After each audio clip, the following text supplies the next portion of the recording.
Tonight's story is about a man who walked to the palace of God, carrying nothing but a handful of plain, dry, flattened rice in a piece of worn cloth. He went not to ask for anything, he went simply because he missed his friend. And his friend, the king of all Dwarka, the lord of the entire universe, ran barefoot down the palace steps the moment he heard his name. Close your eyes if you like. Let me take you there. Many years before all of this, two boys studied together at the ashram of Guru Sandipani. One was Krishna, the other was Sudama. They were inseparable the way only childhood friends can be. They gathered firewood together, they studied together, they ate from the same leaf together.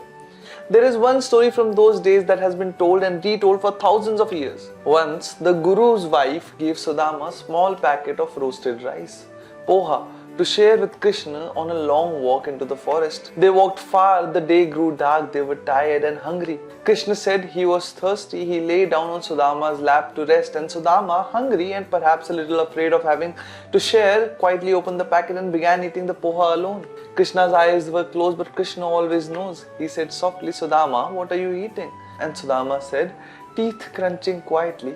Nothing, Kana, just the cold, my teeth are chattering. Krishna said, I believe you. I know you would never eat without sharing with me. He said it with such love, such complete, unjudging love that Sudama's heart broke with shame. And Krishna knew, and he forgave him without another word. Years passed. Krishna became the king of Dwarka, the most prosperous and beautiful city in all the world. Sudama became a Brahmin Pandit in a small village. He was a good man, a learned man, a devoted man, and a very poor man. His hut had holes in the roof, his children were hungry, his wife Sushila watched her children's face every night and her heart broke a little more each time.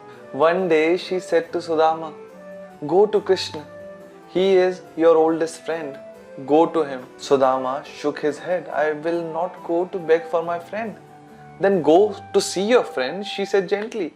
Just to see him, whatever else happens, let it happen. Sudama sat quietly for a long time and then slowly he nodded. Sushila went to her neighbors and asked with all humility she had left in her for a small gift of poha. She gathered a handful, tied it in a small piece of worn cloth, pressed it into her husband's hand. He loves this, she said, it's his favorite. Sudama walked to Dwarka for days, on bare feet and worn clothes, with a small bundle of tied clothes to his chest, the only thing he had to offer the Lord of the universe. As Dwarka grew on the horizon, it grew and grew and grew. The city of Krishna shimmered, broad streets, gleaming towers, gardens, fountains, people dressed in silk. Sudama looked down at himself, barefoot, torn clothes, a handful of borrowed rice. He almost turned around, but he kept walking.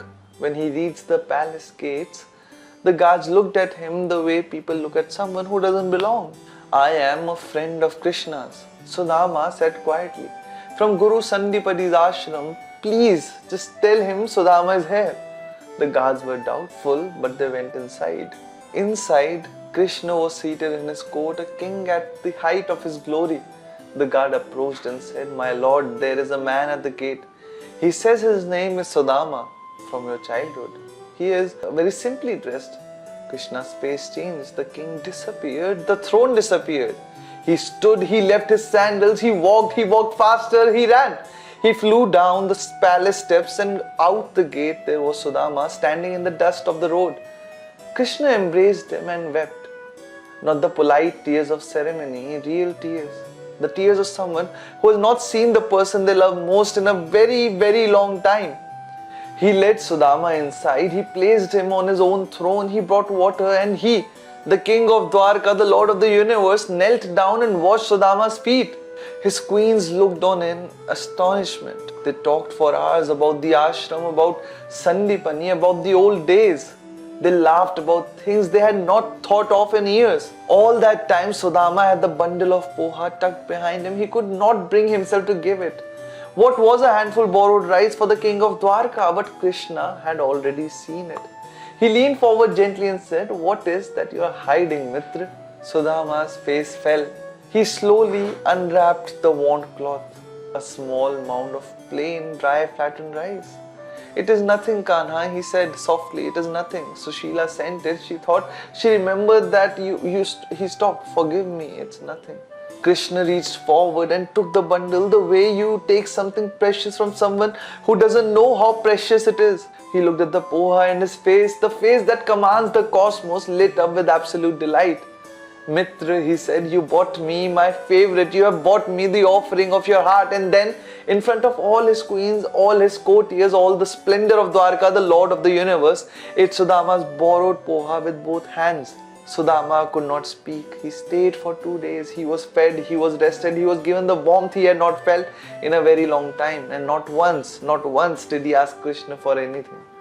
He could not. How do you ask for help from someone who has already given you everything by simply being glad you came? On the 3rd day, he said goodbye and turned towards him. All the way home, Sudama thought about what he would say to Sushila. He had not asked. He had nothing to bring back, just the memory of his friend's face, just that. And then he reached his village. He rubbed his eyes where the hut had been. There was a home. Clean, spacious, a courtyard with a flowering tree, his children running toward him, fed, dressed, laughing. Sushila standing at the door, dressed like a queen, crying. No one had seen anyone come, no card from Dwarka, no messenger, no announcement.